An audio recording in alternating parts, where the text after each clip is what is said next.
Welcome, chum. Do you remember about Earth? This is the planet you destroyed.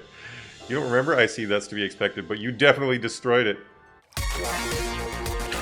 What is up? What is up? What is up, everybody? Let us fire it up. I'm going to get so owned in this game. It's time that we get to the Steam Top 50 and seeing what the latest trends are. Gary's mod. There's TF2. It's usually around somewhere. Woo!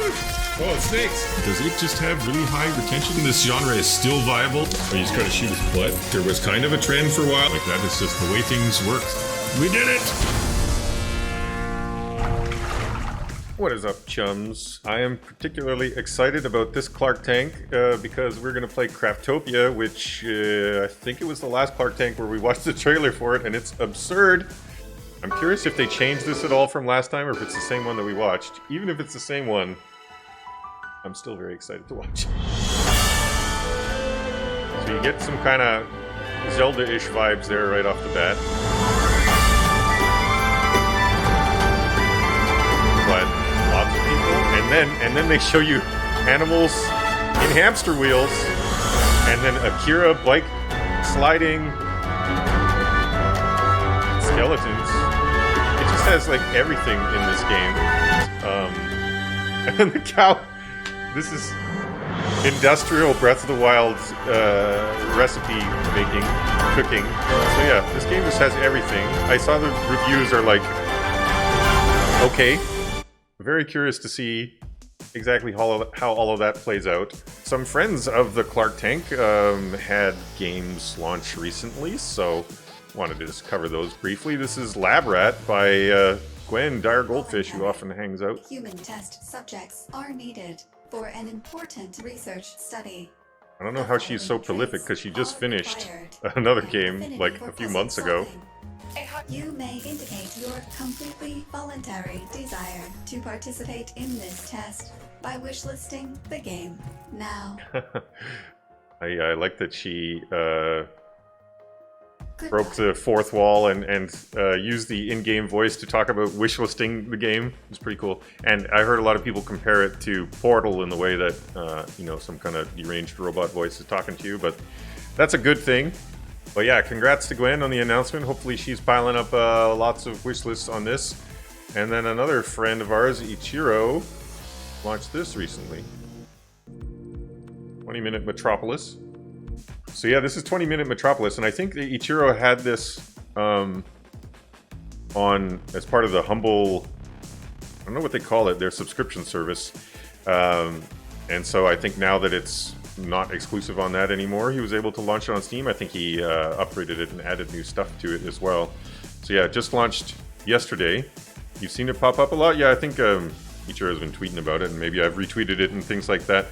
So yeah, I do think that obviously city builders are a viable genre.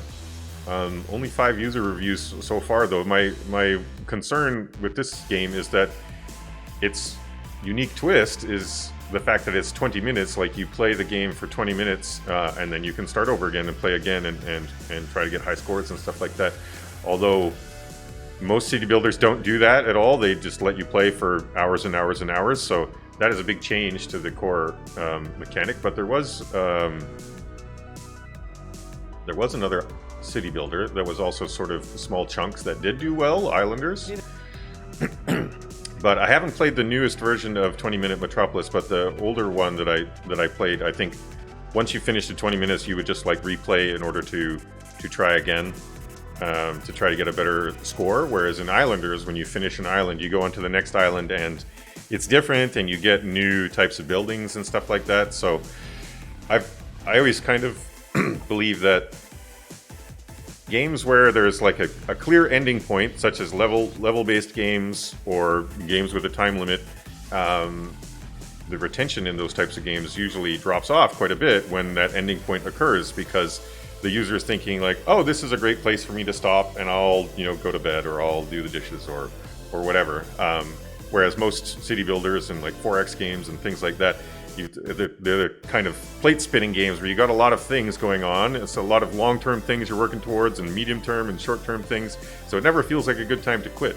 Whereas with Islanders and 20-minute Metropolis, there's like clear endpoints. But I do think that Islanders has the advantage of when you finish a level, it immediately tells you like the next level. I think it even actually like immediately starts the next level, so it doesn't even make it seem like you should stop. And then it's a cool new looking island, and you've got some new features to explore, so perhaps that helped. Danish city building game that was all about aesthetics of making buildings. Oh yeah, Townscaper, right? Yeah, well, in that one, I don't know how to explain that one. It's just a totally unique thing. It's not really even a game, right? It's just a toy that you use to make beautiful looking buildings. So that's one of those things where, as far as I know, there's not really much precedent for it, but if you just make something that people get really excited about, then of course it can succeed. You don't always need to ensure that there's a viable genre and all these different things that we talk about on the Clark Tank. You can succeed, you know, by doing something that no one has ever done before. It's just that, you know, maybe a risky thing to attempt, since there's no data to suggest that you will succeed. Lots of posts on Reddit, Twitter. Yeah, I think if you make something that's super gifable, you know, screenshotable, people were sharing, you know, they would craft their version of the medieval version of Venice or this and that, and they're just like, this is what I would think that it would look like, and they were beautiful. So yeah, making something that causes people to want to share what they've made in your game is certainly a good plan. So, and then also another friend of the Clark Tank, Ryan Sumo. So they are the creators of games like Political Animals, and they also do publishing. And they recently published a game, Ruin Arc. He previously committed to sharing his week 1 sales data after Ruin Arc launched. And so now the week has gone past, and he held true to his promise and shared that data. But yeah, before we take a look at the numbers, let's watch the trailer so we have some context. So yeah, they say that this game is supposed to be kind of like RimWorld, except you're the bad guys. You're trying to cause the problems for the colonists. Yeah, so like slightly Dungeon Keeper-ish vibes as well. Graphics fairly simple, but of course in RimWorld they are too. So I don't think that is a big downside in this genre. But yeah, it's very adult stuff. You can convince people, like, put weird thoughts in their heads and convince them to have affairs, and then their fights break out and stuff because of the affairs. It's pretty unusual. RimWorld, but you're the bad guy. Yeah, I agree. It's a good description, and like so many streamers like RimWorld. Yeah, I would have liked to see for RimWorld, but you're the bad guy, maybe having a voiceover where someone's telling the story of what's going on, because in some complex games, like Crusader Kings, for example, it can be hard, looking at screenshots or videos of actual gameplay to understand what the player, is feeling and what is really going on. So, having VO to sort of explain that, I think, can be a good idea. So yeah, Lars also had the page for Ruin Arc. Top 50 God game already. Top 100 villain protagonist. Top sellers 24 hours. So yeah, it did get into the top sellers chart. So yeah, we can see from what Ryan shared here that by launch they got up to 30k wish lists. So like just before launch, 30k. And then for a few hours they got into the Steam top sellers front page. So I'm not sure if he means like the top 10 on the front page of the store, or if he means like the top 25 or what. But yeah, top 10 is a pretty big deal. It said that they didn't really get any major news coverage other than Rock Paper Shotgun. But yeah, the wishlist conversion was pretty good. So I think he says here that ratio of pre-launch wishlists for week 1 is 0.44. So you remember from those graphs that Jake has produced that anything around 0.5 is pretty good, whereas the average, I think, is like 0.2. So yeah, they were expecting around 0.2, 0.3, so this is quite good. Although he's saying that they do have a high refund rate, which is unusual, so yeah, I'm not sure why that would be. Necrodancer's refund rate is only like a couple percent. So yeah, this 10 plus seems pretty high. But yeah, thanks Ryan for posting this data. It looks like it's doing reasonably well, and this is an early access launch too. So hopefully it'll keep picking up as long as they continue to update it. He did mention in here something about working on the save system. So yeah, if there's issues with save games, that's something that users find extremely important, and when it's not working well, they get quite disgruntled. So that could possibly account for the refund rate. And also, there's a few other folks posting on Reddit, and some of these links came from Clark Tank community folks in our Discord, or people tweeting at me. So thanks to everyone who's sent these links for us to go over today. And this one is talking about something pretty unique. It's a game that had a web demo, which is a thing that Lars knows a lot about, and actually I do as well. We used to have web demos for some of my older games like Professor Fizzwizzle, and we would use those like Flash, demos, use those to try to drive traffic to our store pages back in the day, back before, Steam really existed, or at least allowed third-party games on it. And yeah, it's neat to see that you can still do this. So it's for a game called Beat Blast, which I'll show you the trailer for, which was made in a game jam. So it's a rhythm-ish action game, which games like just Shapes and Beats do sell quite well on Steam. So this is a genre that can work. Looks like a good fit for a web demo. Yeah, so for a web demo, you probably don't want something super complex. You want to be able to just get into it and enjoy it right away, and this game does seem like a good candidate for that. Anyway, yeah, it looks like a nice relaxing sort of game. It's a bullet hellish, but the music makes it feel relaxing, which I wonder if that is a good thing, because bullet hells often make you feel stressed and then possibly frustrated when you die. So having that sort of chill music could be a good differentiator. But yeah, they said that they made it in the Global Game Jam, and then they had a free demo up on itch, and they got some YouTube videos and stuff, and so they got 17k wishlists out of it, and then in their first week they had 1k sales, so that's 6% conversion. So comparing to what we were just talking about with Ruinark, where their conversion rate was 0.44, this is 0.06, so it's extremely low compared to what we normally see on Jake's graphs. However, I guess it probably does make sense, and actually I have an article here from Simon talking about this, the quality of wishlists in particular. But yeah, I think it makes sense that if you're getting a lot of your traffic and wishlists from a web demo, probably very low percentage of them are going to convert. That is what we experienced back in the day when I did make Flash demos for our games as well. We would get a large amount of traffic because back then there was like Flash game portals that would steal your Flash game, put it on their portal, and let people play it for free. And so some indies like us started to take advantage of that free traffic, basically. So we made, it was a free Flash game, but it was actually just a demo. It was only a small taste of our real game. And those folks would steal it and they would put it on their website, and we'd get a lot of traffic out of it. So we get hundreds of thousands of views, and from that, some sales, a very small percentage. So it seems like that sort of thing is still true even today. Still, it gets you attention that you wouldn't have received otherwise. And it sounds like there's a TLDR down at the bottom. They made 9K in their first week. They grossed 9K. And they got 1,200 Discord members. So that's higher than I would expect based on 1,000 sales, right? So I do think that means that a lot of those people who were playing the demo were willing to join the Discord, which is good.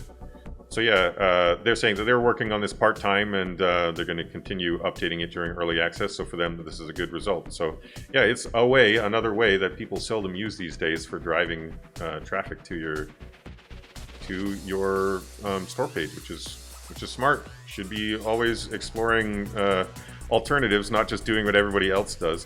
Yeah, it's cool, the little summary that is generated at the top here. So yeah, you can see the numbers are okay, but nothing, not off the charts. And so yeah, I would explain the modest results.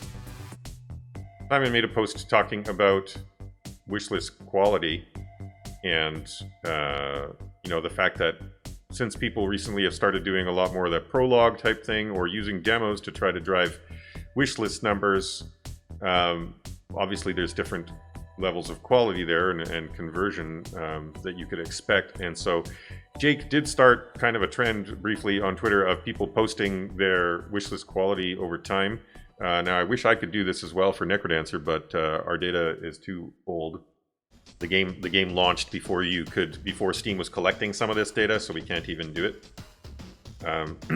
But it did look like a few other folks on Twitter were also posting stats, and one of the reasons why they started doing this was to check, to refute or prove the concept, the idea that older wishlists are worse, and it seems like that is not true.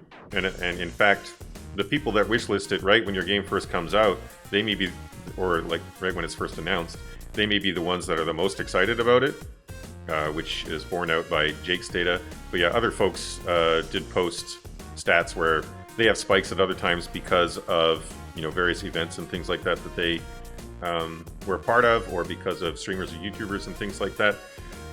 So yeah, Simon came up with some rules of thumb that people just finding your game naturally, you're going to get a better conversion.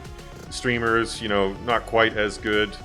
The Steam showcases, there's a lot of people just browsing and wishlisting a ton of free games, right? So what are the odds that they're going to come back and buy yours in particular?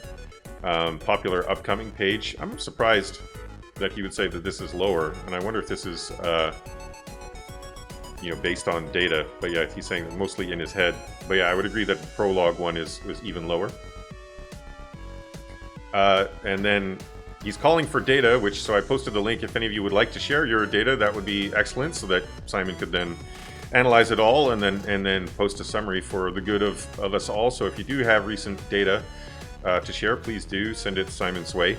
And also he concluded that you should still get those wish lists, although I'm not sure if I believe it totally 100%, because there is, Steam's algorithms, we don't know exactly how they work, of course, but they decide whether or not to favor certain games with more visibility. There's a lot of different places on the store where your game could pop up or not. And obviously it has some method for deciding whether or not to show your game there.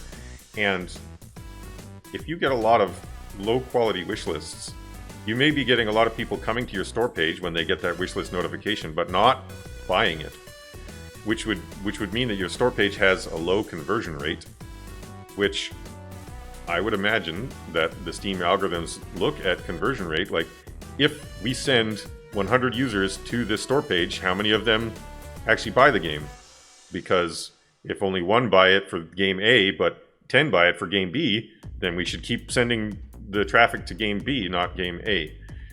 So I do wonder if that, if you have really, really poor quality wish lists, if it could hurt, or if the algorithm differentiates between its own organic traffic that it's sending you and traffic coming from wish lists or other sources. But it's not 100% clear to me that you should get wish lists at all costs. I think it's probably true, but I think it's probably safer to try to just make a game in a viable genre that is hooky, that has good trailers and screenshots and whatnot, that when it does get organic traffic from Steam, that it converts well and that people, click the wishlist button, because then the algorithm probably will surface your game more. But yeah, this next article, they're saying that they released the game's demo as a free game on Steam, hoping to see more exposure than its demo release. So basically, they previously launched the demo, and I think that they mean using Steam's regular demo feature, so like that little button that shows up on your store page saying download demo, and that does have some effect on your game. But later they tried having the demo as a separate free game on Steam, hoping to see more exposure as a result of that. So in the first few days of that, it's basically a new game as far as Steam is concerned. They saw decent numbers, some views, some wishlist additions, some downloads.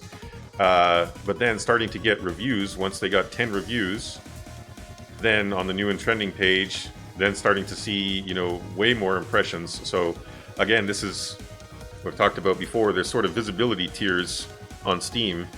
And if your game is noteworthy enough, you know, as determined by the algorithms, then you can get on the new and trending. And if you do, or if you get into any of the other visibility slots, and there's quite a few, then you will start to get more eyeballs, right? So that's what happened. Who knows if it's because of 10 reviews, or it could have been because of the other, like the download stats, that sort of thing. But yeah, just showing that using the demo feature is quite different from actually having a standalone demo. And I think for some games, one might work better than the other. So the more data that we have on these sorts of things, the better. But yeah, this is another data point for us that, for this game at least, having a separate standalone demo was beneficial. And actually, it made me wonder, a lot of games, we've been talking about the prologues and stuff like that these days. Pretty much all of them, they launch the prologue before the game comes out for the purpose of collecting wish lists, so that they have a lot of wish lists when the game, the full game finally launches. They have those wish lists on hand and hopefully drive, you know, a better launch spike. But I wonder if it might actually make sense to launch both on the same day, because if both do well, then the demo could drive traffic immediately to the full version. So it just depends. What is more valuable, you know, the pent-up wish lists or the spike in traffic? And I think it depends. It depends on how the Steam algorithm works. Again, not clear, but yeah, if anybody is aware of any games that launch the demo, a free demo, and their game on the same day, I'd be curious to hear about it and see how that works. But it's tricky because all these things, it's like such small numbers. You know, this is one game doing this. There's such small numbers that we're dealing with. It's hard to kind of extrapolate trends, but keep paying attention, and the more data we get, the clearer the picture will be. I think solution to this might be to have separate demos to your real store page so it's not hurt from low quality traffic. Yeah, I personally am skeptical about the value of the demo button right on the store page, but there are counterexamples like Factorio where you know, they have a demo and the game sells like freaking crazy, so it's not clear whether it's good or bad. You'd be competing with yourself for a new and trending spot, right? But it may also mean that you have twice the chance of getting a new and trending spot, because if your free demo gets in there but your full game doesn't, then at least you got something, right? All right, so Fall Guys, since we played it on the last Clark Tank, crossed 7 million copies sold on Steam. It's been parked at the #1 top selling on Steam since we last streamed, although I think it might have been knocked off recently by that Avengers game that just came out. But also became the most downloaded PS Plus game ever. Pretty freaking crazy results. But yeah, not too surprising given how much coverage it seems to be getting on Twitch and YouTube and things like that. But yeah, so Simon wrote an article about his take on why Fall Guys did so well. Yeah, the concept is key. So, you know, I think looking at, I often say, you know, when you're trying to figure out your player fantasy, you should look at, are there things that already exist in terms of like books or movies or TV shows or other games that indicate that people care about this type of fantasy? And so Takeshi's Castle, which I watched, yeah, it was known as MXC in the US and Canada. I watched a lot of that when I was a kid, and seeing people, you know, fall into mud and slam into walls and things like that is pretty funny. Very popular amongst various folks and in Japan as well. So, you know, that existed. You know, the fact that a whole show based around this existed means that fantasy is at least somewhat viable. It's not something that they just invented out of nowhere. And of course, it's a hilarity generator, as we've talked about before. So streamers and YouTubers really like playing games, especially when they can play them with friends, where, you know, funny situations happen, and physics-based games often generate those types of silly situations. And Fall Guys, there's often situations where you like just barely win, or just barely lose, or just barely fall off, or somebody does something mean to you, or sometimes even people are doing nice things in Fall Guys and helping people that were AFK get across the finish line. I love stuff like that. And there was one streamer who just like could never win, and people were paying attention to his stream just to see if he might finally win. So yeah, it generated a lot of interesting situations that played well on Twitch and on YouTube. So that's definitely part of it. And yeah, another thing that Simon went over that I liked a lot is talking about game scope. So if you think about it, this game doesn't have that many levels in it. It doesn't have much content around the game other than there's like, you know, a fairly simple sort of progression system with the skins and whatnot. But otherwise, it's just a game, and you play it, the same thing over and over again, and try to get better at it. I do think a lot of indies overscope and try to add, you know, kitchen sink, add tons of other features beyond the core competency, the core hook of the game. And, you know, I don't think that it necessarily harms the games, although it can if it muddies the message. But if you imagine in your mind a graph of like how much effort do you put in versus the ROI that you get out, I think it looks like, you know, if you don't put in any effort at all, you're not going to get any ROI. And there's a point at which it starts to go up rapidly, like because the game becomes a viable game, and then it probably levels out and slowly increases. But you know, the value, the amount of like dev effort you have to put in to get one more, you know, little bit of increase, after a while, it's just not worth it. So you need to try to estimate, like, are we at that point where it went up massively and now it's sort of leveling off? And I think many indies continue to work on their games long after that level off period. I think I did so even with Crypto the Necrodancer. Like when we had it in early access, it only had 3 zones. It didn't have, you know, a lot of the features that it ended up shipping with. We have so many modes and characters and cutscenes and stuff like that we added to the game. But it was selling just as well in early access with 3 zones and fewer modes than when we, you know, put all the final bells and whistles in there. So, you know, I'm glad that we did those things still for the community, and I think that possibly for the long tail, so that, you know, there's so much content in there you can never get tired of it. It possibly helped for the long tail, but yeah, I do think that if we had moved on sooner and made something else, our ROI may have been higher. You know, I know that ROI is not always the thing that you're after, and if that's the case, then good. You know, serving your community well is a noble thing to do too, and I'm glad that we did that. But I think if you're an indie that's struggling to make ends meet whatsoever, just struggling to make enough money to survive, then you probably should pay attention to ROI and ensure that you're not, you know, heads down working on something for 5 years when 2 years was probably, you know, the optimal amount. Yeah, we're gonna need a name for this sort of thing. And some other stuff about Fall Guys that I did not realize is that it was made by a rather large team. Supposedly, the company that made it has got like 200 employees, although they said that the number of people that actually had anything to do with the game maxed out at like 50 or 60, and the full-time folks was more like 30. But still, that is much bigger than I expected. You know, the results, of course, you know, easily would fund that large dev effort, but yeah, that they took a large risk there, working on it for that long with such a large team. That's a lot of money spent for sure. So I was not aware of that. So it's, you know, it's still indie in that, you know, they're a company not owned by other companies and can make what they want, but they did have a publisher, and they did have a very large team, much larger than most indies ever do, for sure.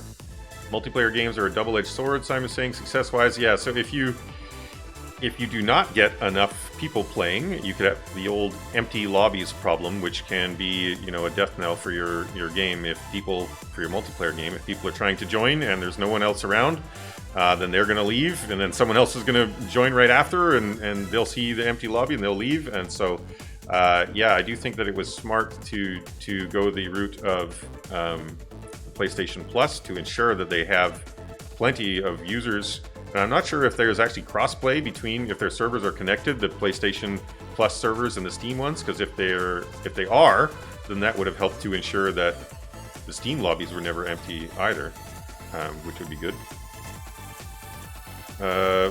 Streamers are the way to a player's heart. Yeah, well, I think the amount of attention that it got on Twitch and YouTube certainly helped. Great social media. So yeah, Oliver, age 24, their social media manager, posted a thread about the things that he was doing. I do think that there was some controversy about some of his statements among community managers, but in general, it does seem to be doing a good job. I don't think that necessarily the game is succeeding because of social media efforts, but I do think his social media efforts are helping for sure. It's not the reason why the game is doing so well, but it could be, you know, an extra 20 or 30% or something, which is a significant amount. But yeah, so many things that you can do beyond the game are just kind of multipliers on the base game itself. So, you know, if the game is not great, but you have really amazing community management, you know, maybe it would be even 2 or 3 times multiplier on the success of your game. But if your game itself is like a 0.01 multiplier, then 2 or 3 times doesn't really matter. But if your game is, you know, a 1.0 or a 2.0 or something like that, then multiplying it by 2 or 3 starts to really add up. A lot of reasons why it succeeded. I don't think that a game can do as well as it did without the confluence of many factors. But yeah, I agree in general with what Simon was talking about, and the lesson for indies of not overscoping is a good one. All right, so yeah, here is where Forte was talking about, and Chris talking about Among Us doing really well recently, and Forte said that in this post on Reddit, the first poster basically got it right, and they were saying that Twitch employee Pluto recommended Among Us to Twitch streamer Sodapoppin, and Sodapoppin is has a huge following. Sodapoppin invited lots of his friends to play the game, who may or may not be a streamer. Everyone loved the game and became popular enough to get the attention of more streamers, non-streamers, and YouTubers. I think it's in the same vein as hilarity generators. I don't think it generates hilarity in the same way that some physics games do, but it just generates interesting situations where people can like yell at each other and get emotional. So maybe I shouldn't say a hilarity generator, I should say emotion generator, which Among Us certainly seems to be. Okay, Forte's posting it in chat. First, yes, Twitch streams are the cause of our spike. They started after Steam Summer Sale, which is actually pretty important for us. This 2-year game at $5 is already reached 75% off. Pluto and Sodapoppin's timing was impeccable. Oh, so they did this during the sale? Okay, that helps. Haven't talked to Pluto yet, but I bet that he found Among Us during the 2020 Summer Sale, which frankly is the only big Steam sale that's gone well for us. Oh, really? So the winter sale didn't go well for you? We actually ignored sales for most of 2019 because they didn't really help us financially, but in February 2020, Steam reached out to us for a daily deal. Oh, and we went for 50% off. If I remember right, each of those 2 days produced an entire month of sales and left us with higher baseline of sales, as well as a boatload of wish lists. Okay, so yeah, maybe your future summer sale did better because of the wish lists. So that in turn made our summer sale worthwhile, which snowballed into minor top seller visibility, number 35-ish. But why did we get a daily deal? Well, I didn't ask, but at the beginning of the year, Kaif, a mid-sized UK streamer, and his friends picked us up. We were already profitable by that point and actually just announced Among Us as a complete, which caused a sizable drop-off. Oh, you mean you were no longer updating it? Kaif completely reversed that and brought in a new wave of European players, particularly on Steam, which was our number 2 marketplace. Oh, surprised that it was number 2. What was number 1? It was just after the sale, so we were selling full price. So now we're working our way back. It's end of 2019. America and Europe are not big customers. Brazil, Korea, and Middle East are. Google Play is our breadwinner. Oh, okay. So most people play it on mobile. In-app purchases for maps and pets are why. That all started with Goodnot in August 2019, who found our game on Google Play. Okay, so it sounds like basically all of your spikes and good fortune came from streamers and YouTubers, which makes sense if you're got this sort of party-based, game where you need to play with friends. I don't know, but he streamed from mobile before switching to PC. We had considered wrapping up Among Us back then because profitability was not there. But there's one more step on this ride because our first audience was Korea, and they still constitute 50% of the Steam sales. That all started in December 28 with Kevin Choi. He found us via Itch. And I think because we got a day of promotion on the front page, this is literally the only promotion we expressly asked for. Everything else has been patience, a high retention game, frequent public updates. Discord is very important to us. It goes nuts when we announce. Oh, you cut something off there. Huh. Okay. That is very interesting stuff. Thanks so much for sharing it, Forte. Yeah, well, folks can join the Discord if they want to see the full post. I'll check that out afterward. But yeah, that's interesting that Valve approached you for a daily deal. I wonder if they saw the spikes that you'd been getting. And we have talked before about, with Lars, how he showed that getting a spike of traffic from an external source such as YouTuber does cause Steam itself to send more traffic your way too. So yeah, it's possible that something got triggered. I would imagine that they probably have some kind of backend for when they're trying to fill, you know, a daily deal slot, a way of kind of scanning through games that have been noteworthy for some reason in the past, you know, few months, and maybe they scrolled through that and saw your game and thought it looked interesting, or maybe they even watched one of the streams and thought that it was interesting. But yeah, can anyone in chat think of other games that have had this same sort of trajectory where, you know, it's doing all right, doing better even on another platform, but then spike up because of a YouTuber and spike up, and then just off to the races so much longer after launch? Like, it is certainly rare, but often indie devs say, you know, oh, my game launch isn't going so well, what can I do? And there are very few examples of ways of kind of bringing that back. And so this is an example, but I'm not sure if it's a replicable one, because it may be just because of the type of game and the quality of the game, and it kind of being a hidden gem for a while and then getting discovered. I thought Slay the Spire had a slow start until a streamer hit it in China. Is that true? Oh, there's Mega Crit. Yeah, your first 2 weeks were very slow. Huh. Crazy. So do you think that it was because of a streamer or YouTuber that it started to pick up? Because I think your game, maybe this is one of the factors that is necessary. I think both of these games have high virality or retention. Like, when people play it, they're going to talk about it because it's so good. So Among Us and Slay the Spire also. Like, I talked about Slay the Spire a lot once I had played it, how good it was, and talking to other people about it. So I think perhaps it can occur where if your game for some reason flies under the radar at launch, but it really is, you know, a game that has really strong post-play hooks, where once people play it, they start to spread it. You started to gain traction because of Chinese streamers and jumped on translating. Okay, so it wasn't even translated at that point. Crazy. I was not aware of that. Jump King is another Rage Core, like Getting Over It. Oh, okay. Jump King is a precision platformer. Lars is saying he can get at it, you just have to do it. All the review data I'm scraping has regional status. Yeah, it would be super useful to have the YouTube and Twitch data alongside the rest of it, Lars. And yeah, everyone, make sure that Lars, please post your Patreon link. Make sure you're supporting Lars on Patreon for all the work that he's doing, because he's basically crafting, you know, a gigantic thing that does all of these analyses that we've been, you know, wanting or used to have and then no longer have, or things that we've been wanting. And I'm gonna get to a bunch of it soon, and he's working hard on all of it for us. So yeah, please be supporting him on the Patreon. I am doing that, and it would be great if the other Clark Tank community members could do that too. So yeah, let's keep paying attention to it. But for now, it seems like strong retention and, you know, word of mouth, possibly, you know, the value of endorsement are the key factors. So it does seem sort of like these games really were quite good. It's just people didn't find out about them. And I think most indies sort of feel like that about their games when their launch is not good. They're like, if people just knew about it. And probably most of the time, you know, for most games, even if they did get coverage from a streamer, they might get a spike, but it wouldn't sustain in this way.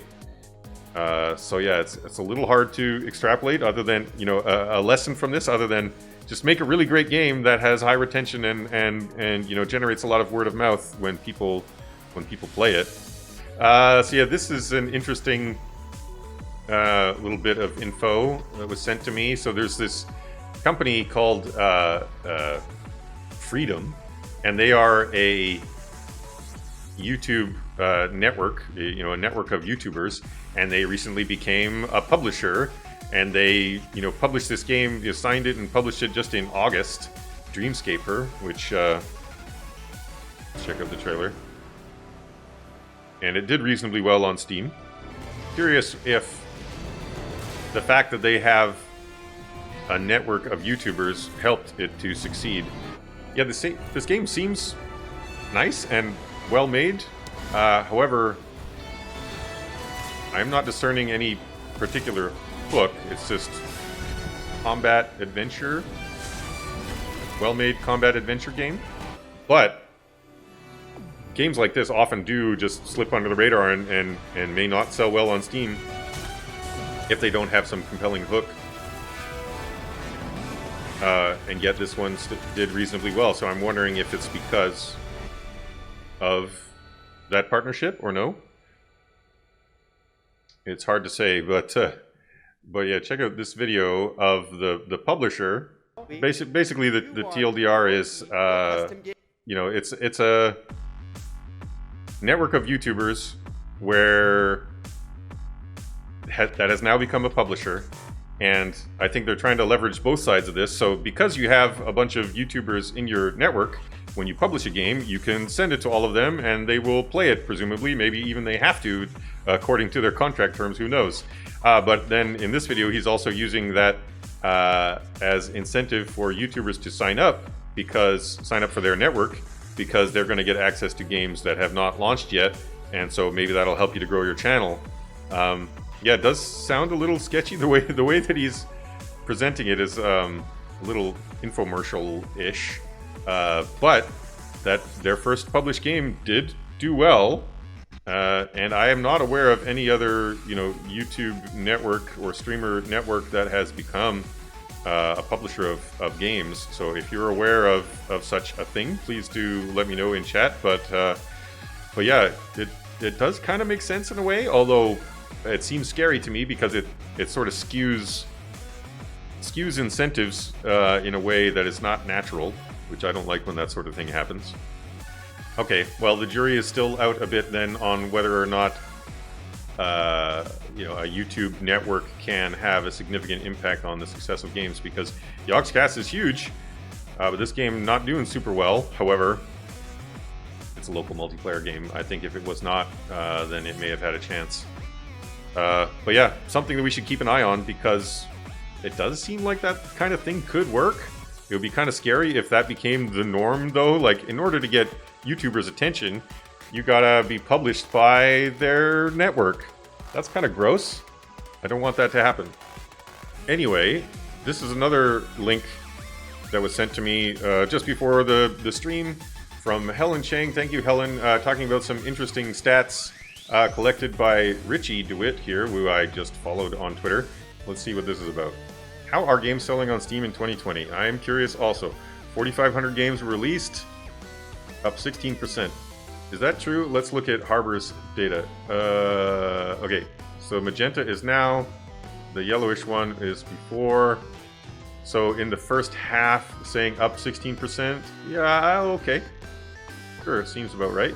Free-to-play games were removed because I don't have Boxlighter numbers to calculate. Hey, he knows about Boxlighter stuff, so I wonder if he watches the Clark thing. Even though I didn't invent the Boxlighter method, I'm the one who started calling it the Boxlighter method because Mike told it to me and I use it all the time, so I needed to have a way to refer to it. Okay, yeah, glad that they removed free-to-play games because we don't really pay attention to those either. Any game that did not achieve at least 10 reviews was removed. Okay. Remove the top and bottom 5%. Oh, interesting. Data left contains 1,400 games. Represent the average premium games published on Steam. Rough estimates. On to the numbers. How do these games do?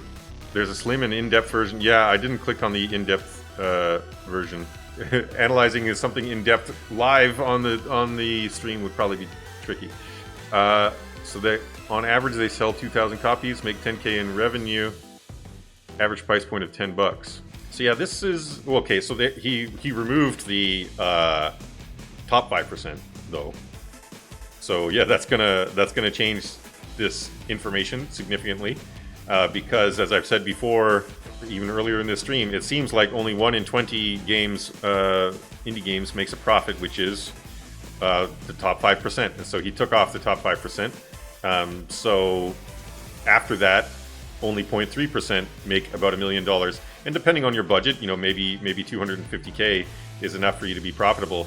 But yeah, that does seem to corroborate the idea that about 1 in 20 games do make a profit. Price matters. Okay, Micros said before, it still holds true. Developers are pricing their games too low. Higher prices are, on average, resulting in better sales and much better revenues. Games priced $10 or less sells 1,500 copies, makes 4,000. Okay, but I don't think that you can conclude that from this information, because people who think that their game is not going to do as well price it lower in the hopes of it's selling better, right? And people who are confident in their game selling really well are the ones that are going to price it more than $20. So I'm skeptical. Yeah, and there's no way to A/B test it really, because like you can't go back in time and take that game that sold for $10 and sell it for 20 and see does it actually sell better or not. But still, I'm not sure that you can conclude that. But I do agree that indies price their games probably lower than they should, sort of out of fear, because they think, oh, you know, they compare it to other games and they think, oh, it's not good enough. But yeah, I do agree they should increase the price. I wish that I had priced Necrodancer at 20. I think we would have probably just made an extra 30% or something like that if I had. So yeah, I agree with the sentiment, but I'm just not sure that there's any way that we can really prove it, because we can't A/B test. Takeaways: making a living as an independent game developer is incredibly hard and will get harder and harder every year. Why will it get harder and harder every year? Please don't spend 2 years and your life savings on your dream project. Do your research before you start, for sure. Games don't sell themselves. Hey, I agree. That's why we Clark Tank. If you do want to do it anyway, consider getting a side job. Sure. It's a personal risk tolerance. It's up to you to decide these things. And yeah, you should be aware of the risks. So yeah, data like this is useful for making people aware just how risky it is. Your time is worth money, even if you don't spend actual money on your project. Yeah, you need to earn it back for sure. Yeah, you gotta assume that you're paying yourself, even if you're not. The longer it takes to make a game, the more money it needs to earn back.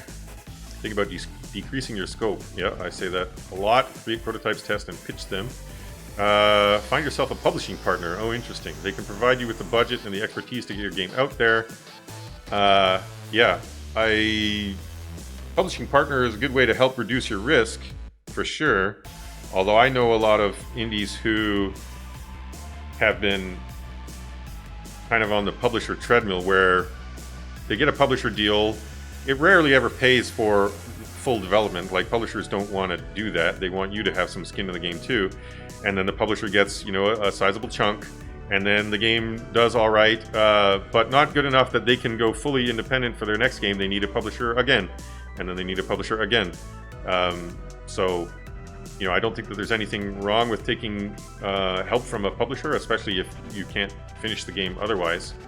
But I don't think that it should be the default thing that you consider. I know plenty of indies that have had lots of success, like Brace Yourself, without ever using publishers. So, what are folks saying in chat? Maybe more expensive games are actually more substantial, which Steam players like. Yeah, it's true. And there's the perceived value thing, like, oh, if they're charging $30 for this, it must be worth more, you know, worth my time. If I wasn't confident my game would sell, I either wouldn't make it or I'd raise the price.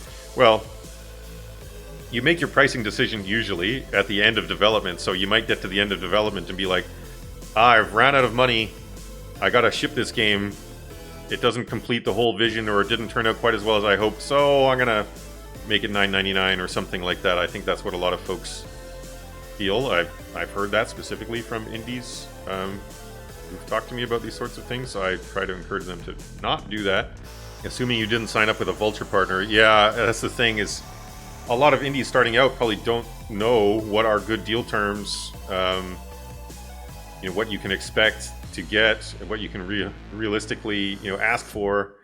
There was, in the last Clark Tank, Chris posted a link to a GDC talk and I think actually there was a Gamma Sutra article about it, talking about what you can expect to get out of publishers these days, and the types of deals that are being made.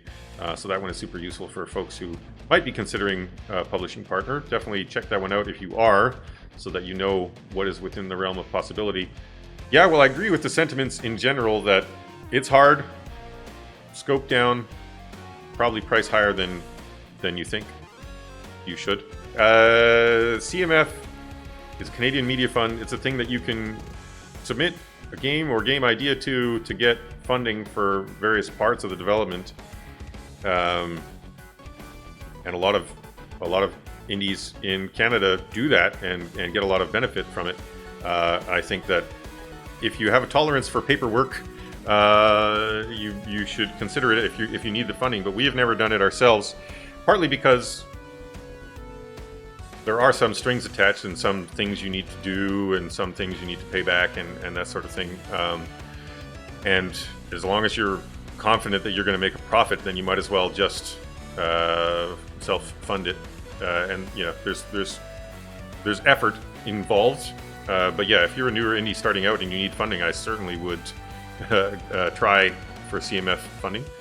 Top tips for being an indie: live in Canada. Yeah, well, there are some parts of the world where it's much more favorable to try to live because of healthcare and because of funding, tax breaks and things like that.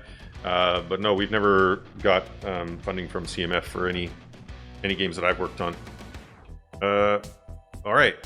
So the next thing I wanted to chat about was this. So I talked about it before on the Clark Tank that the Epic Game Store has a top sellers chart. They also have a most popular chart, which doesn't explain what it is, what either of these things are. I assume top sellers means best selling in terms of revenue, which is what it is on Steam. And most popular must mean number of people actually in the game. So yeah, I haven't been covering this partly because it didn't seem like it was changing that much when I looked at it originally. But then Andy, pronounced Win, who was in the chat earlier, brought it to my attention again recently, and I looked at it again. And look at this. Ooblets is number one. So previously, whenever I was checking out this page, it was all like pretty bro-man, killy man, shooty man sort of games on here. With the odd exception. But holy smokes, is Ooblets ever not one of those? So I'm kind of surprised that it's number one, and it's been number one for a while. So that's nuts. And it's not in the most popular. So that means people are buying it like crazy, more than these other games. But they don't play it for that long. They don't stay in the game because it doesn't have a very high user count. Or it could mean that that's not what these charts actually mean. They mean something else. I don't know. Fortnite being the number one most popular would suggest that it is sorted. This one is sorted at least. Yeah, and GTA makes sense. But the Escapist 2? A little surprising. Was this one of the free games recently? That's the other thing with Epic Store, is that, okay, it was free. Every time you look at these, you got to check the popular, this most popular chart. You got to check, was it free? Because that's going to distort things massively. But yeah, I just wanted to point out, frickin' Ooblets is number one amongst all these very, very bromanish sort of games. Which, does that just show that Ooblets has such a huge demand that even though the audience on Epic Store is not really an Ooblets sort of audience, that they're bringing new people? However, Ooblets does have good overlap with, I would expect, with Slime Rancher, which I'm pretty sure was a free game for a while on Epic Store. So maybe this audience is there. I don't know. But yeah, interesting to note, and yeah, it would be good for us to keep track of these top sellers charts on Epic on a more regular basis, especially if Lars has an automated way for us to do that. All right, moving on. So yeah, Nintendo had an Indie World Showcase. And I'm not going to go through the whole thing because it's pretty long, but hey, Hades came to Switch. And the underworld, trying to Amir was talking about it. It's super exciting. Congrats to the Supergiant folks. And then, yeah, a bunch of other games, you know, that have already been on other platformers, been on other platforms coming to Switch, but then newer ones like Spiritfarer, which looks super cool. With Picogram to bring this game to life, and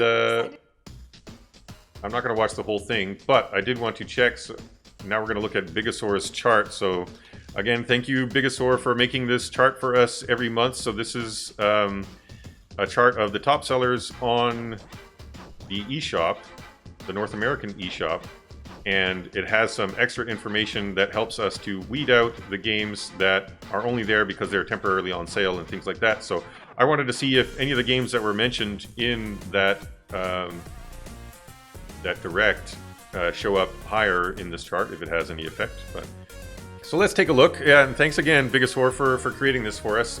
I imagine it's a lot of effort to do it. That is much appreciated, because otherwise it's so hard for us to know what is, you know, really selling well and what is noise on the chart. So this helps so much. Also, I did want to point out one thing. Simon Carlos told me, we were chatting on email about some stuff. He told me that the top sellers on the Switch, it is definitely a 14-day moving window, because it actually says it at the bottom. If you scroll all the way down, I'm not sure which view he was looking at, but if you scroll all the way down, it actually says that it's from the last 14 days. So that's useful to know. We don't know exactly what the moving window is for top sellers on Steam, but it's certainly much smaller than that, because there's a lot more movement on that chart than there is on the eShop.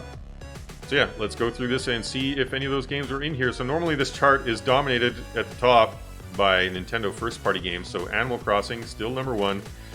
Mario Kart moved up a little bit. Paper Mario, its price is not higher, since it's so new. Smash Ultimate staying there. Minecraft, the first non-Nintendo game. Breath of the Wild still doing well. Mario Party and Odyssey switched positions.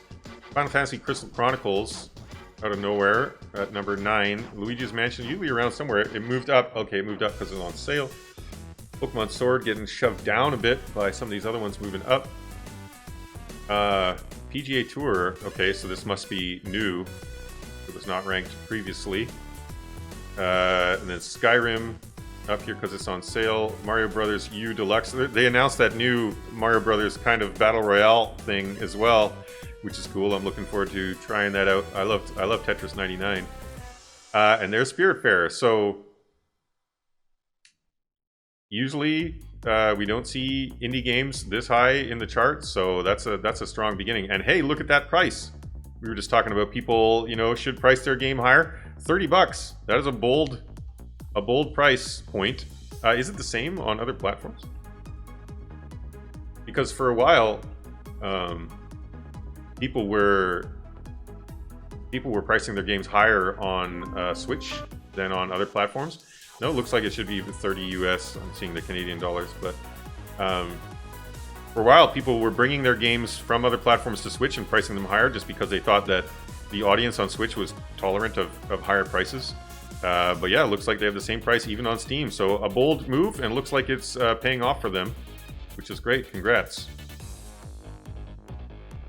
There is a Clark Tank Discord. Well, there's a channel on the BYG Discord. There you go. The Moobot just posted it, or Macaroni just caused Moobot to post it. Yeah, we have one channel on the BYG Brace Yourself Games Discord for talking about Clark Tank stuff. So if there's ever anything that you think that I should cover, please do post it in there. You can also chat with other Clark Tank chums. Cuphead, usually around, it's up a little higher because it's on 20% off. Minecraft Dungeons, I'm surprised that this is moving down so quickly. Minecraft staying up there. Okay, Clubhouse Games moving down. Just Dance on sale, Pokken on sale, Samurai Jack. So this is new, and I think we're going to see it as well on Steam. Diablo on sale, Mortal Kombat on sale, NBA on sale. Stardew is usually around. Hollow Knight, it's up higher than before. So usually we stop looking around here because it starts to get a bit noisier. Dead Cells. Raji in Ancient Epic. I'm not aware of this one. Let's check this out and then move on. Yeah, it still seems like only certain sort of prominent indies manage to break into the top 20, top 30. It is not the same really as how Steam works, at least so far as for indies. However, sales for most indies on Switch are quite strong, especially for games that are well suited to the Switch audience. And so for Necrodancer, it's our number one platform now, even higher than Steam these days. So pixel art games, I think, do work quite well, despite it seeming like whenever we look at these charts that it's just dominated by Nintendo games. But I don't think that necessarily means that, you know, being at the 15th spot is bad. I think that this is still, you know, going to be generating quite a lot of revenue for the Spiritfarer team. So this is like a action adventure game, some Prince of Persia-ish elements.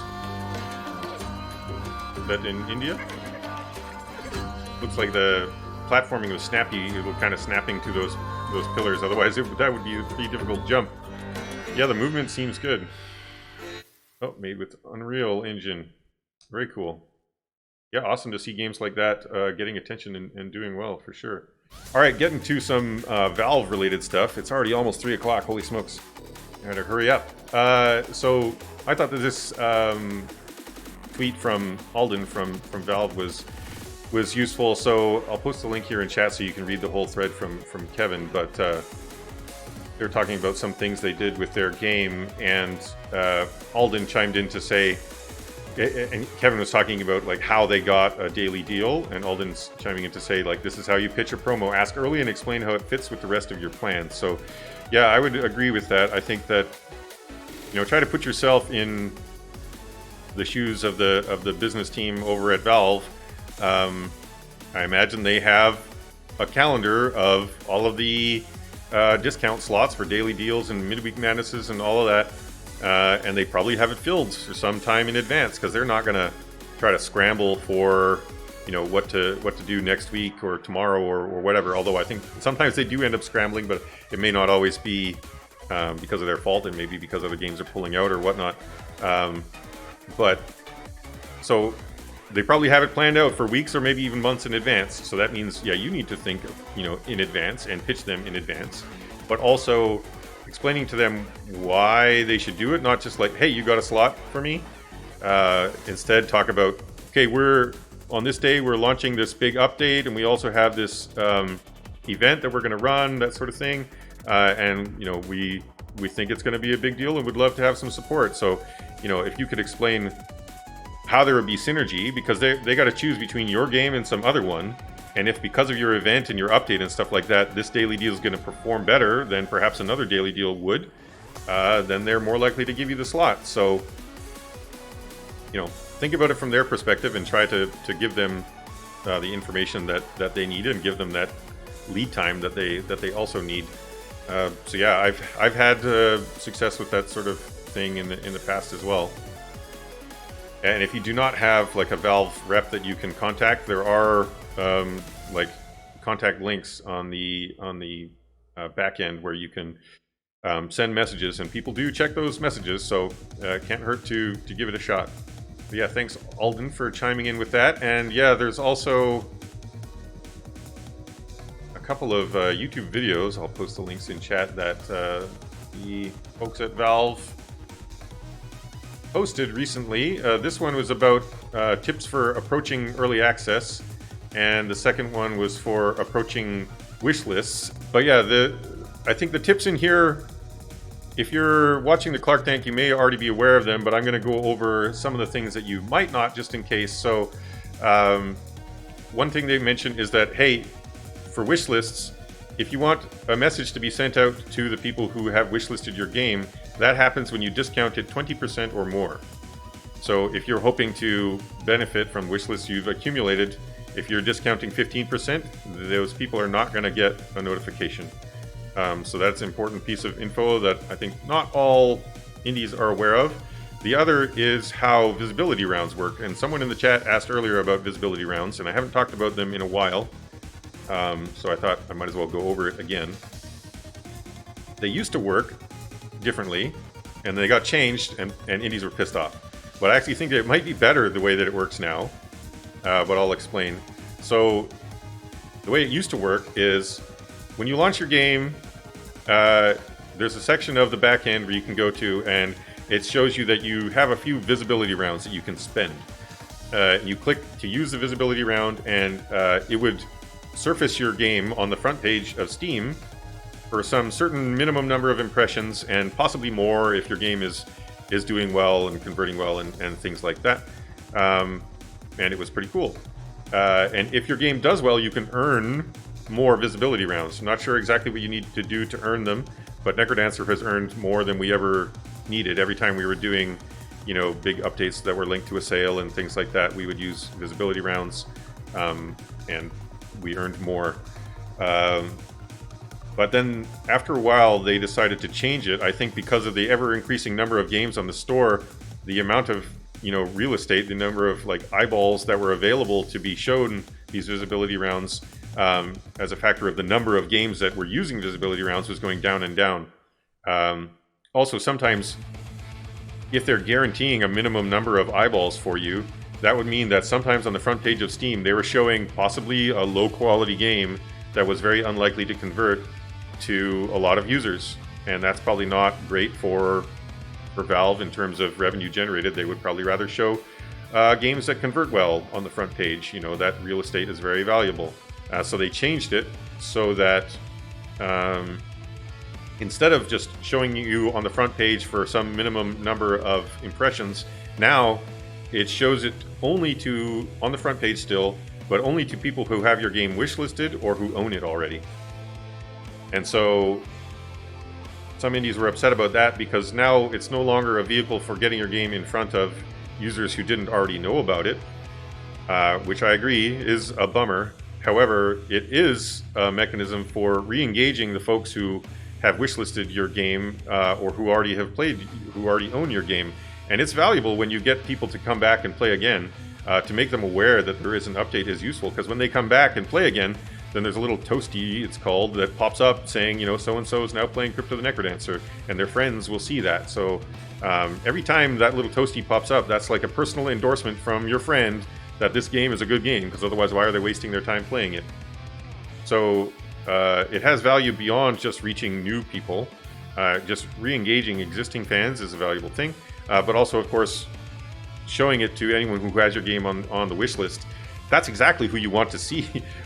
I would rather have, if you could choose 5,000 impressions of people who have my game on their wish list and 5,000 impressions of people who are just randomly browsing the Steam front page, I would much rather have the 5,000 impressions of people who wish list, because they're the most qualified people, they were most likely to buy your game, right? And I want to convert them.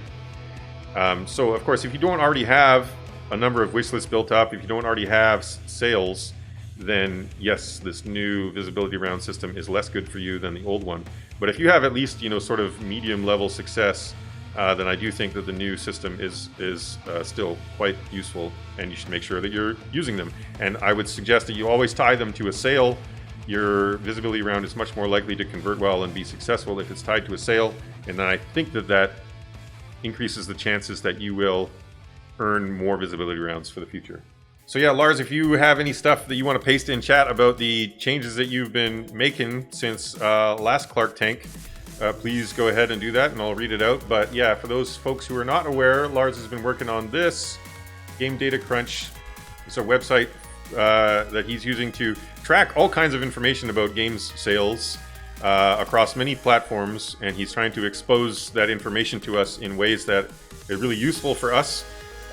Which is a super noble thing of him to do. So as I mentioned earlier, please click the link at the top and support him on Patreon, because he's doing something that's super useful for us and for all indies. So please join me in supporting him on Patreon. And yeah, there's some super useful stuff already, and he's working on many, many more features still to come. So yeah, Lars is saying new features, actual landing page with basic navigation, landing page search by title, detail view, show category rank for all tags, which is over here. Metrics now linked to list views with sort by that metric. Right, that's useful. List view pagination, list view sorting that actually works. List view now show the current sorting method. Okay, so I'm gonna show the new releases in a second, because that's one of the ones that I think is super useful for us already. but I also wanted to go through this categories list, which is pretty cool. I found, if you search for the Rhythm 1, which is relevant to me because of Crypt of the Necrodancer. Oh, why is it not loading? Alright, well, I'll look at the other stuff and explain why this is super useful while I wait for that to load. So you can change this number to change the sliding window of new releases that you're looking at. So I've said before that the ICO Steam newsletter was super useful, but it had some drawbacks that made it not as beneficial for us as it could be. So the ICO Steam newsletter, what it was doing, we were looking at it on the Clark Tank, you know, for every Clark Tank in the last few years. It was looking at games that came out in the last 7 days, and it was sorting them by review number. And that's useful for us because then it makes sure that we don't miss a new game that came out recently that was quite successful that we might want to pay attention to. But the problem is, it was not comparing them in an apples to apples fashion because that would require more sort of like scraping the data and analyzing it, and things would be harder to make that type of report, but that's what Lars is doing now. So basically, if you look at games that came out in the last 7 days, a game that came out 7 days ago is going to have way more time to gather reviews than the game that came out 1 day ago. And so you're not comparing apples to apples. You cannot properly judge like, oh, this game was more popular than this other one, because it's not the same time windows. Also, it included like free games and games that recently came out of early access, so sometimes it would make it look like this game had a ton of reviews, but it actually got most of those reviews during an early access period. So being able to flag them as early access or exclude them, and Lars has a thing for excluding free games, certainly helps to reduce the noise. And now also, instead of just doing this for the last week, which is what the newsletter did, you can change the number of days. And so now it's games that launched in the last 21 days and comparing an apples to apples comparison of the number of reviews that they've got in an equivalent period of time. And so now I put it to 21 because that's how many days since the last Clark Tank. And so now we can see all of the games that came out on Steam in the last 21 days ranked by the number of reviews that they have. So now we will like never miss, you know, a game, an interesting game again that came out that we should be paying attention to, which is super awesome. Thank you, Lars, for doing all the work to make this possible. This chart is super, super useful for us already. And yeah, there's a lot of other stuff that Lars is working on. I don't know, Lars, if you want to talk about the features that are still to come. I'm really excited about the overlap. So Lars is planning a feature for comparing the overlap of two games' audiences. So you'd be able to take a look at, you know, roguelike, you know, a really popular roguelike game and a really popular rhythm game, and see, oh, is there an overlap between those? Because if you're going to do something like make Crypt of the Necrodancer, you know, I knew that the game was fun, the gameplay was good, and that we could make a good game. But I did not know the size of the overlap of those two genres. And being able to check the viability of that mashup would have put my mind at ease for sure. I knew I was taking a risk, but I've said before, when you do a mashup and you have that Venn diagram overlap, it's very beneficial in some ways, because anybody who lives in the overlap region is going to be really excited about your game. They're like, yes, I love these two genres, and now they're together. It's going to be great. But you don't know how big is the overlap. Maybe it's like almost entirely the two circles are overlapping the entirety of themselves, or it's like nothing. They're not touching each other. So Lars's tool will be able to give us an idea of that, comparing this game to that game. So if you are considering mashups, that is going to help a lot. But yeah, let's make use of Lars's awesome tool for this Clark Tank, making sure that we didn't miss out on any great games that came out in the last 21 days. So I was not aware of this one, an area battle royale. Oh, wait, did we look at this? Maybe I did see it separately. Okay, 60-player battle royale. What's the hook? A game like this that doesn't really seem to do anything super distinct compared to PUBG, and yet it's still doing well. The battle royale genre must be pretty strong. Mixed reviews though. Cyber Manhunt. What is that about? Spying on people? This is like Stalker Simulator. Yeah, I could see this type of thing working for the Steam audience. This is kind of a genre now where you actually have like a desktop and you're kind of doing a job on a PC. It's not always a job. Sometimes you're just living your life and, you know, doing social media and things like that, but this is definitely becoming more and more of a thing. Yeah, I think hacking games seem to do well on Steam, and wow, this has got a lot of reviews in the last couple weeks. You call them app-like chat simulator. Okay, Rogue Legacy 2 also came out, which is important. Anytime an indie sequel occurs, I want to pay attention to it to try to figure out why do some indie sequels succeed and others don't. So the art looks a little higher res now. So they got maybe like new afflictions that you can have. Hyperflatulence. You can also play as different classes. Okay, so it's not just you choose which of your descendants to be. I really enjoyed playing the first Rogue Legacy, and it was one of the first indie games to have what I would consider a very strong meta game.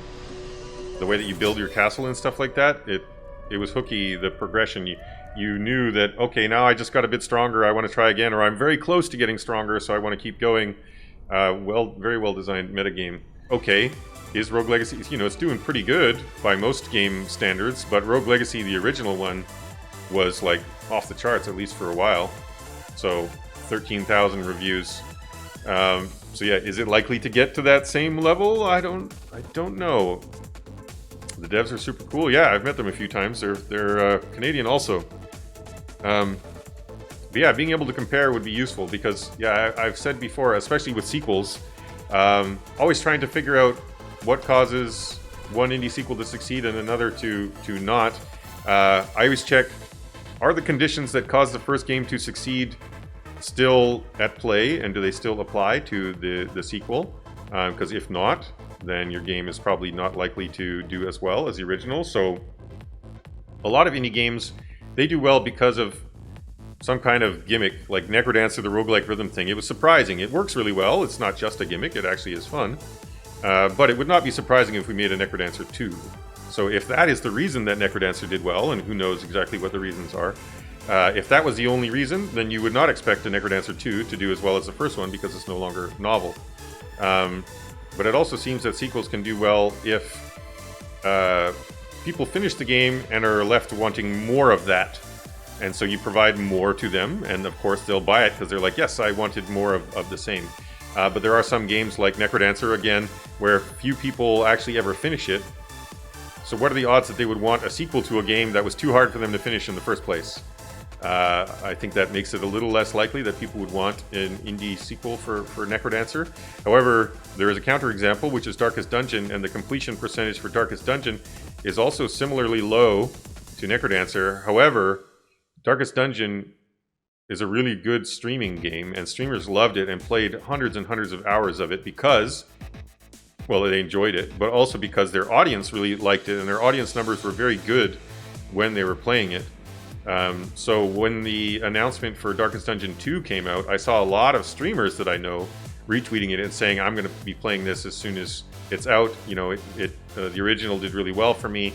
I'm going to play it for sure. So, you know, even if users might not finish it, a lot of streamers sure did and poured a ton of time into it, which is not the case for Necrodancer. The big name streamers with lots of followers did not play tons of Necrodancer, didn't play hundreds and hundreds of hours of it for sure. So that is a difference there. So I wonder if Rogue Legacy, it seems to be doing pretty good, maybe not quite as good as the original, but pretty good. And I do think that it did quite well with streamers back then, and I don't think that it's sold well necessarily because of the gimmick, like the idea of playing as your descendants and stuff like that. I don't think that is the only reason that it worked. I think the meta game, the post-play hooks are very strong in this game, and so if streamers enjoyed it and it worked well for them, I think they're likely to try again. So anyway, that's my current thoughts, and seems like it's selling reasonably well. So if that is the case, I would expect that it's doing reasonably well with streamers, which I should check. Only 49 viewers, but yeah, maybe when it launched and stuff, there were some big name streamers. So having a historical stream and YouTube data would certainly be useful. Okay, so there are some fairly sizable ones. And the trailer itself got 128k views. Yeah. So yeah, that does make sense. I think streamers and YouTubers enjoyed the first one, playing the second one again. Rogue Legacy was also in some huge bundles. Those reviews don't count in the 13k. Oh, that's a good point, Bigosaur.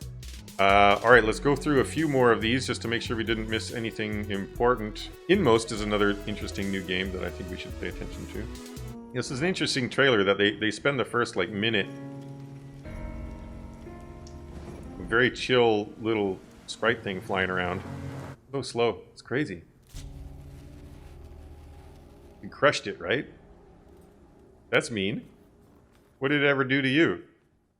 It's so weird. Like, this game is doing quite well, despite this trailer being like not very indicative of what the heck the gameplay is like. It was super moody. They took a long time, even just with that sprite sitting on its hand. But yeah, let's check this trailer. I haven't actually watched this one, so maybe this has more actual gameplay. Still very slow. Pixel art graphics, but with higher res lighting and things like that, like modern pixel art game, which don't always do super well on Steam. Pixelated Hollow Knight. Yeah, I was gonna say, like, the closest thing is kind of Hollow Knight, but Hollow Knight is high res, which I do think is a better fit. People are fans of modern 2D on Steam, like things like Child of Light and whatnot. Much aesthetic. Not showing much gameplay, just showing, like, feels. I think it's smart. Whoa. That was cool. Yeah, so that's, like, so different from the types of trailers that some indies make, and even I have done this at times in the past when I was younger, where you're just, like, listing features and stuff, like 40 levels, 80 enemies, and stuff like that. And, like, this did hardly showed much of what the game really is, what you do in it, more just, these are the feelings that you'll have when you play this game. Which is freaking cool. So, alright, I'm just going to go over the next couple quickly. So, Train Sim, that's a viable genre. Captain Tsubasa, Rise of New Champions. So this is like a soccer game? Is it a visual novel or actually a soccer game? Actual soccer? It looks anime, but I am not aware of the anime if this is actually based on a show. Oh, the old double kick. Why doesn't anybody ever do that in real life? You could give it twice the power. Interesting. Interesting. Mixed reviews, but based on a well-known anime, so not too surprising to see it in the charts. Now, let's do Battletoads and Samurai Jack and then stop, even though there's a lot of other good stuff here. All of y'all should be checking these out too. I'm gonna do more homework after the stream to take a look at these. But yeah, Battletoads doing a little worse than I expected. How many of you played the original Battletoads? Are you old enough? It was hard as heck, but now they made it all sort of like in-your-face cartoony. For real. And now I am one. Yeah, the dialogue choice Oh yeah, yum yum time. kind of makes me not want to play it, because like I love Battletoads, man. So pumped. We're gonna be And famous. somehow, yeah, like, do you want to play as a frog dude that really wants to be famous and stuff? It's weird. It's weird. Some of the choices. I was excited for it, and then I sort of just didn't really want to play it after seeing the trailer. So I expected Battletoads to do better, but if other people have the same sort of feeling from it as I do, then perhaps it's just the audience that was excited for it might have been turned off by some of the choices. Anyway, yeah, last one, Samurai Jack. So there's both Samurai Jack and there's Peaky Blinders. I don't know if any of you have watched Peaky Blinders on Netflix. It's a pretty like hardcore gangstery show set in England back between World War I and World War II. And there's a game of it, and it's not doing that well. Like, they actually have voice acting from one of the main characters. And yeah, Samurai Jack, like a fairly well-known cartoon, but I think that and even Battletoads, just because a game is based on a known franchise, it doesn't seem to necessarily matter that much these days. I think maybe back in the day it did more, but it seems like that is decreasing, that gamers maybe pay more attention just to gameplay and stuff now than they did in the past. But so another interesting thing that happened since last Clark Tank was EA Play came out, so you can subscribe for $5 a month to join EA Play and get to play all of these EA games for free, which is, and we'll see when we get to the charts that EA Play itself, that SKU is listed in the top sellers chart, so we'll be able to see over time how popular this subscription really is. So that's a new thing. I wonder if other publishers are going to start doing this type of thing. It's something we must pay attention to because it could change the landscape significantly for how indie games, how games in general make money. So, all right, let's go through this quickly. Okay, so Fall Guys still number one, not too surprising. I saw Marvel Avengers, I think it might be number one right now. Yeah, so it's bumped Fall Guys off at least temporarily. And Crusader Kings 2, I've seen many people, or 3, I've seen many people on Twitter and here at Brace Yourself Games talking about how good this is. I considered playing it on the Clark Tank because I really want to play it, but it's not an indie game. Also, I usually only play a game for like half an hour or something like that, and I probably would just not get anywhere. It would just all be tutorial and tooltips and all the way down.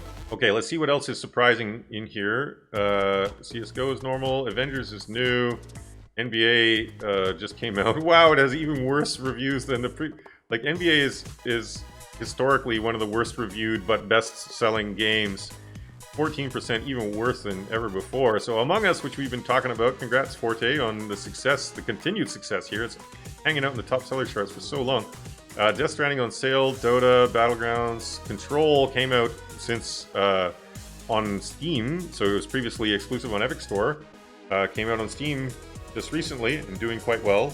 So again, another data point to show that just because you launched on Epic does not mean that you cannot do well on Steam. Oh, it had a DLC that launched also? That's smart. Flight Simulator, I've seen a lot of people talking about this as well. Warframe's usually around. Sims, just because it's on sale. Rainbow Six is usually around. Iron Harvest. Oh yeah, we did. Yeah, it looks super cool though. Gigantic steampunk mechs. Destiny's usually around. Battlefront's on sale. Total War's usually around. Black Desert's on sale. Wasteland 3 also came out recently. It's not doing as well as I thought. Like, it was near the top of the charts when it came out.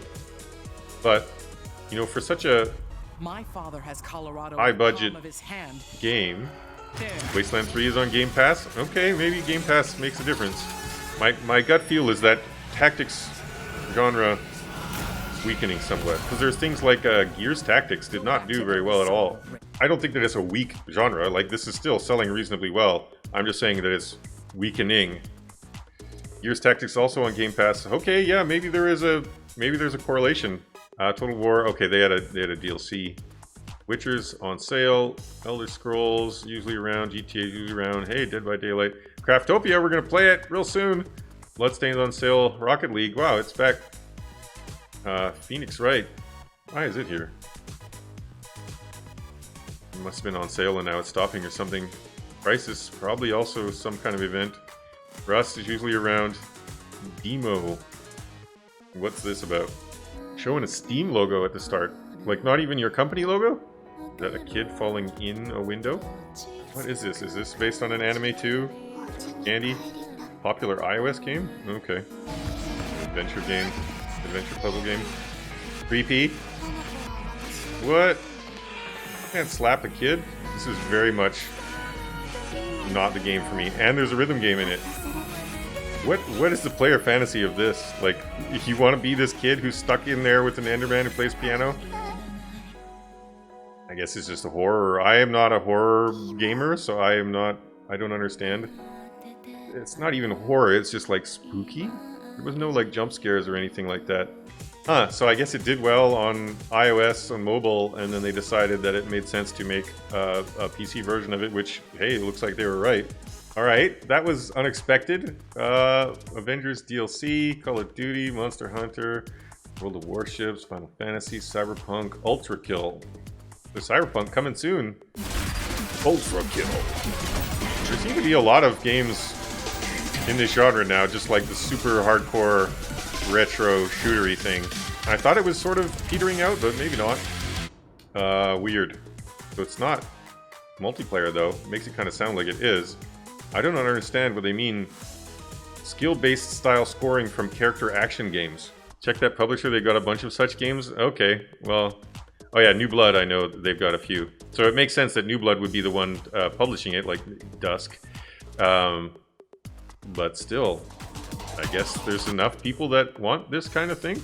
Huh, okay. So yeah, the retro FPS games still somewhat viable.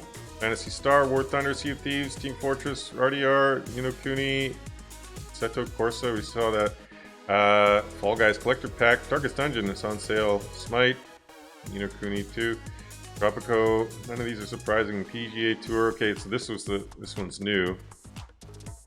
Surprised it's not a little higher. It was higher on the Switch. Lords, Night of the Dead. That's new. Check that out. Grounded, Skyline, Remnant, Monster Train, Gunfire Reborn. Still doing well. Ancestors, Risk of Rain 2. Wow. Still selling well. And Civ 6. Alright, this one's the last one. Frame rate and bad enemy. Yeah, that's what I'm seeing so far. Keep showing the same street. And what is game? Do people just love zombies this much still? Online PvP, online co-op. It's just... This type of game used to be like super common like 5 years ago. There was tons of them coming out all the time, and maybe it's just... There hasn't been a new one for a while? Like 1,000 reviews. 1,000 reviews, it's pretty good. Not today. Alright, the Hypestagram.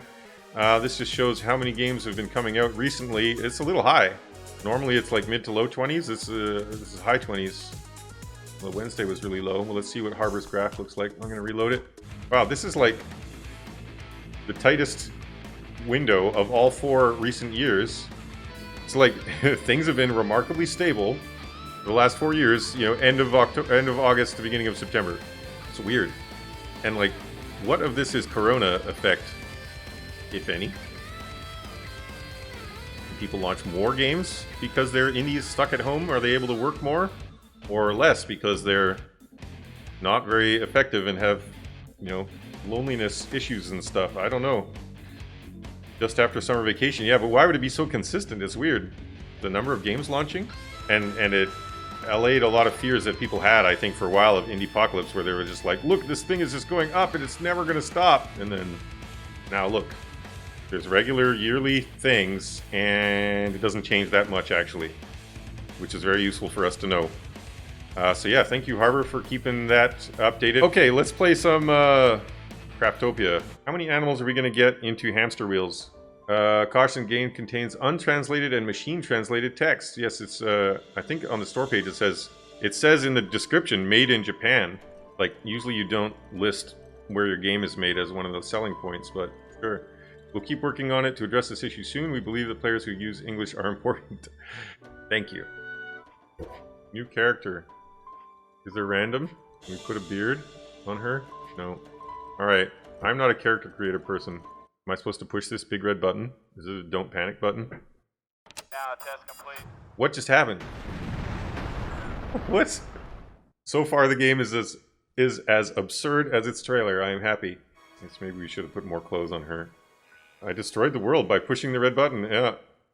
What is happening? Things just keep on happening. Welcome, chum. Do you remember about Earth? This is the planet you destroyed. You don't remember? I see, that's to be expected, but you definitely destroyed it. It's too fast. Chum, with Craftopia, you'll get to start it all over again. And this is some serious whiplash. They're like, yeah, you ruined the world, but don't sweat it. It's gonna be fine. You get to start again. Select world. Which world? We blew it up. There is no world. This game does have everything. Level 3 tutorial woman. Level 2 tutorial woman. How do you like it? Oh, you can... Why? No contest? I like the bad English, actually. It's, adds character. I can recover items in. Also items that can be collected automatically. Can someone look on Steam and tell me how many reviews this has in English compared to the other, languages? Okay. Inventory is O. O for obviously. Alright, tutorial old man. Beating the wood and stone in. Yeah, make a fast tool. Tool is make from O. This is living up to my expectations. Defeat the enemy level rise is NOAC skill points. What is NOAC skill points? Once the level is up, yeah, shake sure. What's with the jaw? The ya? 117 reviews English, 517 are Chinese, total 890. Alright, that makes sense. I think it's still enjoyable, even though the English is nonsensical. When you are working table, the next step is stone glider, ya. You make the... There was a space before that period even. This was like the worst sentence of all. Altar of civilization. If you make the...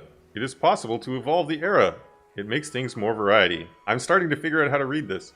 I love this game. It looks very anime. So we punched it, but nothing came out of it. Hey, what's that? Vinegar. Sweet. Or not sweet. Oh, animals. You're gonna be on my treadmill. It even said, basically, it's like auto-translated. What did we get? From that chest, we got a chest? Chestception. We have a chest on number 2 now. And number 3, we have a stick. Whoa, she just flipped it up like nobody's... Yeah! Why are trees punchable but rocks are not? Obtain 30 numbers of log. Obtain 1,000 numbers of log. How many numbers of log do we have? So this is the Breath of the Wild stamina system. Climb. Climb. You have to jump. You have to keep jumping. Ooh. Is there a chest in this chest? Just sulfur. Where's this cow going? Cow's just jumping off. Is this tree gonna get... Oh, there it is. Cut 10 trees. Oh, here comes the grind. Chickens are made to be put in hamster wheel? All animals are made to put in hamster wheels. Yeah, when do we craft hamster wheel? That's all that I'm here for. Make a glider. Oh, we get a glider already. Sweet. This glider is made of stone and logs. What is this weird, like, minion? Ah! You are gonna pay for that. No, I'm gonna pay for that. Research facility. Oh, this is the altar of civilization they were talking about before. Whoa, it's huge. Right, is that altar thing finished now? It is, and it's vibrating. Look at the jitter. Yeah, could someone check on Google or something how long before we can make hamster wheels? Use the ascending air current from the campfire to fly high into the sky. Okay. That's pretty nifty. I don't know how I got the dancing step. I don't know what's happening. Why did my market fall over? Why is this thing dancing? Why does she have a magic wand for certain things? Well, I'm not going to wait around for 8 minutes for the egg to be sold. I was scared that it might not live up to the hype of the trailer, but it sure did, with the English and the old tutorial man number 3 and weird creatures.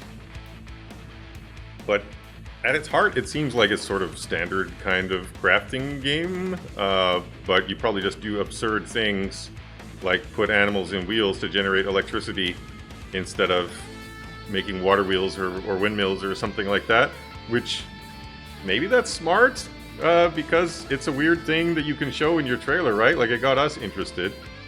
And there must be other, you know, combat-based things you can do and go and collect. Yeah, the blowing up of the earth. Yeah, the beginning was extremely excellent. So, yeah, I thought that it would just be like a stupid joke game or something, but actually somewhat addictive. If I had more free time, I probably would actually, like, continue to play it and enjoy it. So, survival crafting games, it was a viable genre. There have not been that many of them recently, and we saw with that weird zombie game earlier that, you know, these old genres that used to be strong, I think they're still strong. And if you do something unique and interesting in them, like in this case, I heard people saying that they just bought a lot of assets from the asset store. Like, just get a bunch of crazy animal assets and giant skeletons and earth blowing up buttons and stuff like that and make a game out of it. That's what they did. It's just the overall aesthetic and the feel of it is so funny and weird that it caught our attention, which I'm impressed. I liked it, and the gameplay is actually not that different, you know, not that much worse or jankier than a, you know, a regular sort of crafting game, other than the vibrating altar that we placed and stuff like that. But yeah, overall, I'm much more impressed than I expected to be. Hopefully we'll continue to see it in the charts in future Clark Tanks. That would be awesome. Alright, well, I think that is going to wrap it up for this Clark Tank, but I will see you again in the future But I think that wraps it up for this Clark Tank. See you next time, chums!